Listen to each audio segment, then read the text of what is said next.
حیات مسلمان، حیات یک زنده جان، تنها مسلمان نه، حیات هر زنده جان تعلق به جهاد داره. تا وقتی که او زنده جان جهاد میکنه او زنده است، که جهاد نکنه مرده است. هر زنده جان، از گیاه گرفته تا پرنده تا حیوان تا حشره تا هر چیزه، تا وقتی که فریق مخالف خود از بین نبره نمیتونه نمو کنه، نمیتونه که نشو بکنه. اون تلاش میکنه که چیزی مخالف خود از بین ببره، بعد از او در یک جای میرسه تا که جهاد نباشه. ملت ها زندگیش وابستگی به جهاد داره، حیثیت و عزتش وابستگی به جهاد داره. اگر کسی فکر میکنه که ما قانون اسلام توسط انتخابات عمومی تطبیق میکنیم، این خیال است تو محال. ما قطعی بعضی دوستایی که در این راه ها دعوت میکنه، بسیار مبارزه میکنه، الله برکت بده در کارهای خیرشان، در کارهای مثبتشان، ما قطعش مخالف نیستیم. لیکن کدام روشی را که یا انتخاب میکنه اسلوب برای جاگزین کردن عدالت اسلامی، حکومت اسلامی، ای راه نیست. چرا رسول الله صلی الله علیه و سلم از این راه نرسیده و ما رسیده نمیتونیم. از امور را ما با حیثیت و عزت و آبروی خود نایل میشیم که کی رفتار کرده؟ رسول الله صلی الله علیه و سلم. رسول الله صلی الله علیه و سلم گروپ مجاهدین داشت یا گروپ انتخابات عامه؟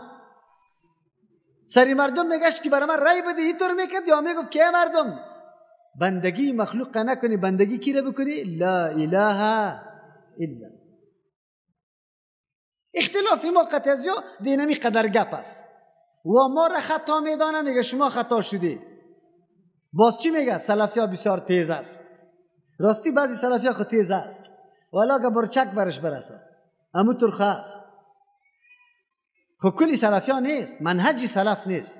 منهج سلف منهج تثبیت شده است، منهج است که واقعا انشاءالله ادناترین نقصان داشت نیست. چرا؟ اسلوب و کاروایی که سلف کرده در نتیجه رسیده، امو رقم نظام آورده. اگر ما امور تعقیب بکنیم امور رقم میشیم. و این گپ از خود نمیگم. امام مالک رحمه الله چی میگه؟ لن یصلح آخر هذه الامه الا بما چیسته؟ صلح اوله، بما صلح اوله. آخری امت صالح نمیشه، درست نمیشه مگر به آن چیزی که اول امت درست شده. کدام کاروایی، کدام اسلوب، کدام طرز و طریقه را که اول امت در دست گرفته، امور آخری امت در دست بگیره کامیاب میشه. اول امت پابند چی بود؟ کتاب الله، فرقواریتا بود، تنظیم پرستی بود، قوم پرستی بود، اختلافاتشان منجر به ترک اقتدا بود، اختلافاتشان منجر به ندادن دخترها که در نکاح نمیده یکی به دیگه بود، طعن و لعن یکی دیگه را میگفتن.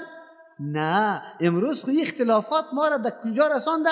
میگه حنفی دختر شافعی را نکاح کنه، خود دختر حنفی به شافعی، به مذهب شافعی والا روا نیست، اهل کتاب جور کرده شد. عجیب است. اختلافات خو ما را در کجا رسانده؟ اختلافات سلفی طور نبوده، کمال احترام متقابل یکی با دیگه قائل بودن. از امو خاطر تا که به دین اصل خود رجوع نکنیم کامیابی نیست. که نیست خیر راهش جهاد است. البته جهاد همیشه قطع تفنگ نیست. جهاد در مقابل جهل، نادانی، مردم روشن بساز، علم نشر اشاعت بکو، مردم با سواد شود، دانشمند شود. جهاد در مقابل نعوذ بالله عنعنات و رواجای کمرشکن و بی بنیاد و بی اساس. جهاد در مقابل تحرک دشمن، چی نظامی باشه، چی سیاسی باشه، چی فرنگی باشه، چی اقتصادی باشه، در مقابلش تدابیر بگی و عد لهم استطعتم. اگر این کارا را نکردی گلم نکو که من حیثیت و استقلال داشته باشم. باز در کام مردم فرو میری، هیچ حیثیت نداری. مثل آلی واری. مسلمان چه حیثیت داره؟ اختیاری مملکت خودش در دست خودش است؟ چرا؟ جهاد ترک کرده.